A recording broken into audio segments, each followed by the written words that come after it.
नमस्कार दोस्तों, आपका हमारे YouTube चैनल में हार्दिक स्वागत है। जो भाई हमारा वीडियो देख रहा है, अंत तक देखें। हम आपके लिए लेकर आए हैं माता सीता के श्राप से गया में नहीं उगती है तुलसी कहानी शुरू करते हैं। वाल्मीकि रामायण के मुताबिक वनवास के दौरान भगवान राम, लक्ष्मण और माता सीता पितृपक्ष में श्राद्ध करने के लिए बिहार के गया धाम पहुंचे। वहां ब्राह्मण ने भगवान श्री राम और लक्ष्मण को श्राद्ध कर्म के लिए आवश्यक सामग्री जुटाने के लिए कहा। इस पर भगवान राम व लक्ष्मण नगर की ओर सामान लाने के लिए निकल पड़े। ब्राह्मण देव ने माता सीता से आग्रह किया कि पिंडदान का समय निकलता जा रहा है। यह सुनकर माता सीता की व्यग्रता भी बढ़ती जा रही थी, क्योंकि श्री राम और लक्ष्मण अभी नहीं लौटे थे। इसी दौरान दशरथ जी की आत्मा ने उन्हें आभास कराया कि पिंडदान का वक्त बीता जा रहा है। यह जानकर माता सीता असमंजस में पड़ गईं। तब माता सीता ने समय के महत्व को समझते हुए यह निर्णय लिया कि वह स्वयं अपने ससुर राजा दशरथ का पिंडदान करेंगी। उन्होंने फल्गु नदी के साथ साथ वट वृक्ष, कौआ, तुलसी, ब्राह्मण व गाय को साक्षी मानकर स्वर्गीय राजा दशरथ का पिंडदान विधि विधान के साथ किया। इस क्रिया के उपरांत जैसे ही उन्होंने हाथ जोड़कर प्रार्थना की तो राजा दशरथ ने माता सीता का पिंडदान स्वीकार कर लिया। माता सीता इस बात से प्रफुल्लित हुईं कि उनकी पूजा दशरथ जी ने स्वीकार कर ली है। इसके बाद उनके मन में संशय भी हुआ कि प्रभु राम इस बात को नहीं मानेंगे, क्योंकि पिंडदान पुत्र के बिना नहीं हो सकता है। थोड़ी देर बाद भगवान राम और लक्ष्मण सामग्री लेकर आए और पिंडदान के विषय में पूछा। तब माता सीता ने कहा कि समय निकल जाने के कारण उन्होंने स्वयं पिंडदान कर दिया। प्रभु राम को इस बात का विश्वास नहीं हो रहा था कि बिना पुत्र और बिना सामग्री के पिंडदान कैसे संपन्न और स्वीकार हो सकता है। इसके बाद माता सीता ने कहा कि वहां उपस्थित फल्गु नदी, तुलसी, कौआ, गाय, वटवृक्ष और ब्राह्मण श्राद्ध कर्म की गवाही दे सकते हैं। भगवान राम ने जब इन सब से पिंडदान किए जाने की बात सच है या नहीं पूछा, तब फल्गु नदी, गाय, कौआ, तुलसी और ब्राह्मण पांचों ने प्रभु राम का क्रोध देखकर झूठ बोल दिया कि माता सीता ने कोई पिंडदान नहीं किया है। वट वृक्ष ने सत्य कहा कि माता सीता ने सबको साक्षी मानकर विधि पूर्वक राजा दशरथ का पिंडदान किया है। पांचों साक्षी के झूठ बोलने पर माता सीता ने क्रोधित होकर उन्हें आजीवन श्राप दे दिया। इन्हें मिला था श्राप। फल्गु नदी को श्राप दिया कि वह सिर्फ नाम की नदी रहेगी, उसमें पानी नहीं रहेगा। इसी कारण फल्गु नदी आज भी गया में सूखी है। गाय को श्राप दिया कि गाय पूजनीय होकर भी सिर्फ उसके पिछले हिस्से की पूजा की जाएगी और गाय को खाने के लिए दर बदर भटकना पड़ेगा। आज भी हिंदू धर्म में गाय के सिर्फ पिछले हिस्से की पूजा की जाती है। और कौआ को हमेशा लड़ झगड़ कर खाने का श्राप दिया था। कौआ आज भी खाना अकेले नहीं खाता है। दीर्घायु का दिया था आशीर्वाद। माता सीता ने जहां इन पांचों को श्राप दिया, वहीं सच बोलने पर वट वृक्ष को आशीर्वाद दिया कि उसे लंबी आयु प्राप्त होगी, वह दूसरों को छाया प्रदान करेगा। पतिव्रता स्त्री उनका स्मरण करके अपने पति के दीर्घायु की कामना करेगी। एक बार तुलसी बाबा बनारस में 80 घाट के करीब कथा बांच रहे थे। घाट पर रहने वाले मल्लाह और पशु चराने वाले चरवाहे तथा गोपालक उनकी देसी भाषा में राम कथा सुनने चले आते। प्रसंग था कि सीता जी पर लांछन लगा है और अयोध्या में कुछ कुटिल लोग उनको महल से बाहर करना चाहते हैं। राम के लिए बहुत कठोर निर्णय था उस पत्नी को देश निकाला देना जो हर कष्ट में उनके साथ रही। शत्रुओं के बीच भी वह राम के कुल की मर्यादा बनाए रखने में सफल रही। मगर राजा को कई ऐसे निर्णय लेने पड़ते हैं जो उसे निजी तौर पर अवसाद में डाल दें। जनमत का दबाव था। उन्होंने अपने भाई भरत से कहा, भरत तुम जाओ और सीता को जंगल में छोड़कर आओ। राजा राम का आदेश था। भारत के लिए उसकी पालना जानलेवा थी और न मानने से राजा के आदेश की अवहेलना थी। दोनों तरफ प्राणों का संकट, लेकिन उन्होंने अपने बड़े भाई की पत्नी को अकारण वनवास पर भेजना अनुचित लगा। उन्होंने कहा कि राजन, आप मुझे भले मृत्युदंड दे दें, लेकिन मैं यह काम नहीं करूंगा। दरबार बैठा हुआ था सब सकते में कि राम अब क्या करेंगे। उन्होंने शत्रुघ्न की तरफ देखा। कोई बात नहीं, दूसरा भाई चला जाएगा। लेकिन शत्रुघ्न सबसे छोटे थे, थोड़े नटखट भी। राजा की अवज्ञा करते हुए बोले, क्यों बड़े भाई, आपकी सभा में भाइयों के साथ घात करने वालों की कोई कमी थोड़े है, किसी को भेज दो।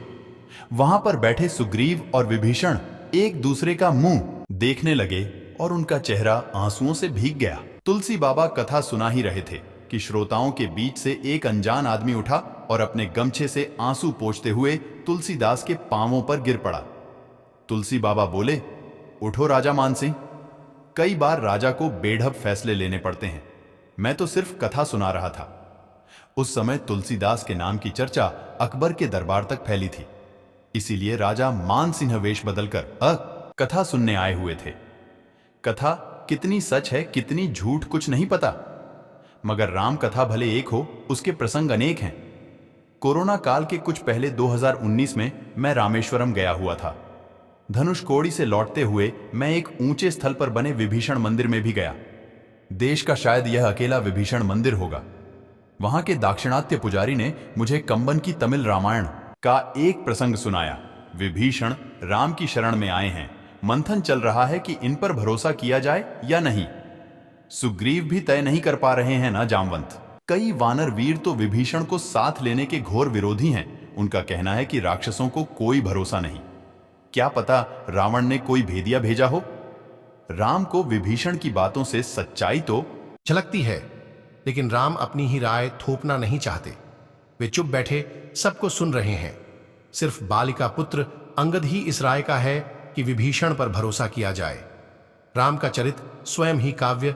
तब राम ने हनुमान की ओर देखा। हनुमान अत्यंत विनम्र स्वर में बोले, प्रभु, आप हमसे क्यों अभिप्राय मांगते हैं?